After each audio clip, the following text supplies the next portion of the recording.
उसमें से कांच की नहीं बल्कि सोने और हीरों से जड़ी बेशकीमती चूड़ियां निकाली। वो चमक रही थीं। तुलसी घबरा गई। अरे काका, ये तो बहुत महंगी है, मैं तो गरीब हूँ, इनके पैसे नहीं दे पाऊंगी। मनिहार हंस पड़ा। अरे पगली, बेटी से भी कोई पैसे लेता है क्या? ये तेरे पिता ने तेरे लिए भिजवाई हैं, समझ ले, ये उनका आशीर्वाद है। मनिहार ने बड़े प्यार से एक पिता की तरह तुलसी के दोनों हाथों में वो भारी भरकम कंगन पहना दिए। तुलसी बस उसे देखती रही। उसे उस सांवले चेहरे में कुछ जाना पहचाना लग रहा था। जाते जाते मनिहार ने कहा, अच्छा बेटिया, अब मैं चलता हूँ, बस खुश रहना। और वो अंधेरे में गायब हो गया। तुलसी रात भर उन चूड़ियों को सीने से लगाकर रोती रही। उसे लगा उसके पिता सच में आए थे। लेकिन असली हंगामा तो अगली सुबह हुआ। जैसे ही सूरज निकला, गांव में शोर मच गया। अरे देखो, तुलसी के हाथों में ये राजाओं वाले कंगन कहाँ से आए?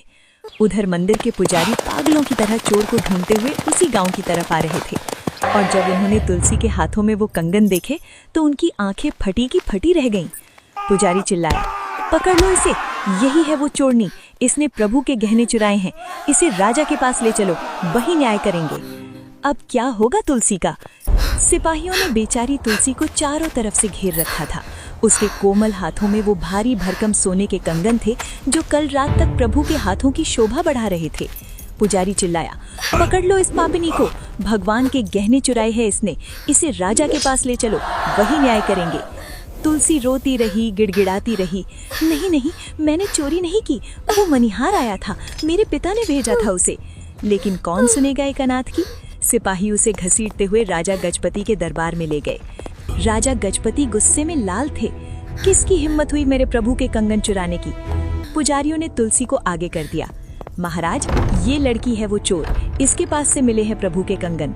राजा ने कंगन देखे, वो सचमुच जगन्नाथ जी के ही थे। राजा ने तलवार निकाल ली। सच बता लड़की, ये कंगन तेरे पास कैसे आए? नहीं तो अभी सिर धड़ से अलग कर दूंगा। तुलसी डर के मारी कांपने लगी। उसने रोते हुए कहा, महाराज, मैं सच कह रही हूँ, कल रात एक सांवला सा आदमी आया था, उसने मनिहार का भेष बनाया था, वो कह रहा था मेरे पिता ने भेजा है। राजा ने पूछा, कैसा दिखता था वो? सच सच बता। तुलसी ने सुबकते हुए कहा, महाराज, वो बहुत सुंदर था। उसकी आंखें बड़ी बड़ी और गोल थीं, पलकें नहीं झपक रही थीं। उसके होठों पर एक टेढ़ी मुस्कान थी और उसके शरीर से चंदन और तुलसी की खुशबू आ रही थी। जैसे ही तुलसी ने ये हुलिया बताया, राजा के हाथ से तलवार छूटकर गिर गई। ठनक! राजा कांपने लगे। क्या कहा? बड़ी बड़ी गोल आंखें, चंदन की खुशबू? राजा ने